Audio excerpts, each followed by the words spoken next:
Sachez qu'il faut 21 jours pour perdre une mauvaise habitude. Ne vous attendez pas à ce que la marche en longe soit acquise en une semaine. Il faut savoir qu'il existe 4 stades d'apprentissage. Premièrement, il y a l'acquisition du comportement. Ensuite, il y a l'exécution automatique du comportement. Ensuite, on a l'exécution du comportement en toute situation.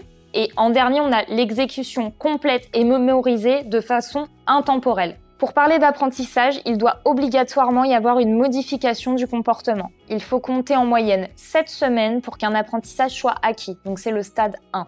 Cela prend 7 semaines entre la naissance et la fonctionnalité d'une nouvelle cellule dans le cerveau.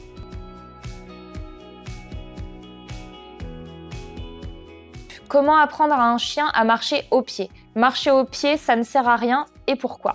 Un chien qui marche au pied doit suivre le rythme de son humain. Généralement, celui-ci marche trop vite et le chien n'a pas la possibilité d'explorer son environnement et de renifler. La balade, elle n'a donc aucun intérêt car le chien ne se vide pas mentalement. Le haut pied pourrait être utile seulement à certains moments, quand on traverse la rue ou qu'on croise des gens par exemple. Dans ce cas-là, il faudrait plutôt dire « tu attends ». Plusieurs études ont démontré que les chiens avaient l'âge mental d'un enfant de 3 ans. Un enfant de cet âge, il est tout à fait capable de comprendre des phrases courtes et claires. Sujet, verbe, complément. Votre chien, il en est également capable. Parlez-lui en faisant des phrases et pas seulement des mots.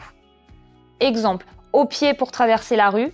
Contre-exemple, tu attends, on va traverser. Avant de traverser, on traverse quand on traverse. Et c'est fini, on traverse quand c'est fini. Le chien va apprendre les mots et les assimiler. Une fois cet apprentissage mémorisé, il le fera automatiquement dès qu'il entendra votre demande.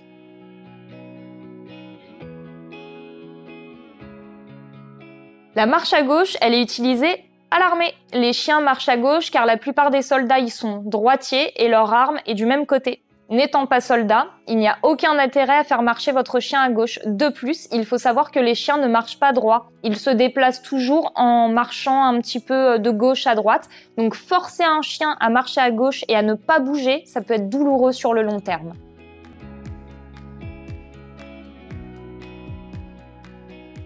La partie du cerveau dédiée à l'analyse de l'odeur, elle est presque 9 fois plus grande chez le chien que chez l'homme. 33% du cerveau chez le chien contre 5% chez l'humain. 1094 récepteurs olfactifs chez le chien contre 802 chez l'humain et 125 à 300 millions de cellules olfactives chez le chien contre 5 millions chez l'homme.